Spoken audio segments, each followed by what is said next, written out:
El Walaja pourrait être le symbole de l'oppression infligée aux Palestiniens sous toutes ses formes.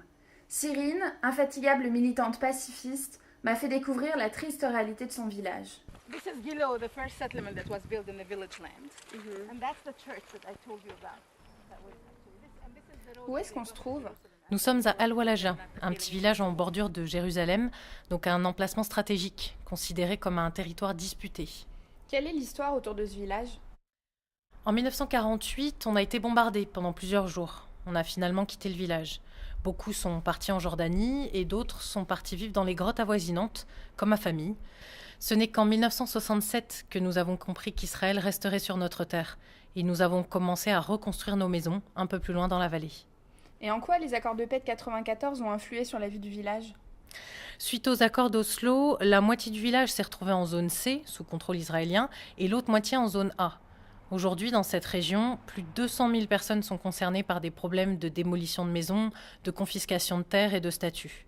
Selon la loi israélienne, nous n'existons pas. Nous sommes des present absentees, avec aucune reconnaissance légale. De la même manière, toute maison construite après 1967 est considérée comme illégale et peut être démolie. Ceci dit, même la loi israélienne et les accords de paix ne sont pas suivis.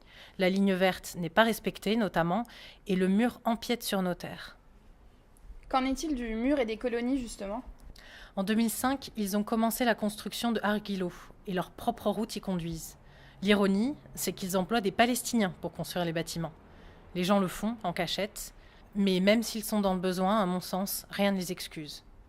Le mur, c'est encore une autre histoire. Il a été commencé en 2007, et au début, il devait traverser le village, le couper en deux.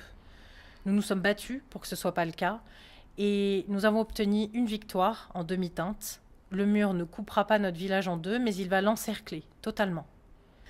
C'est un véritable outil de déplacement structurel, parce qu'il a été construit très près de nos maisons, et il coupe nos terres qui sont transformées en parc national israélien et ne peuvent donc plus être cultivées. À terme, le mur sera fermé par une grille, avec des soldats qui ne seront pas là 24 heures sur 24. Nous serons une bulle palestinienne entièrement contrôlée par Israël. Et qu'est-ce qui va se passer, à ton avis? Ce qui va se passer, on va continuer à se battre, à faire connaître l'injustice dans laquelle on vit. Mais au bout du compte, bien sûr qu'on s'en ira. Tout le monde en est conscient. Qui voudrait d'une vie en cage? Qui voudrait d'une vie pareille?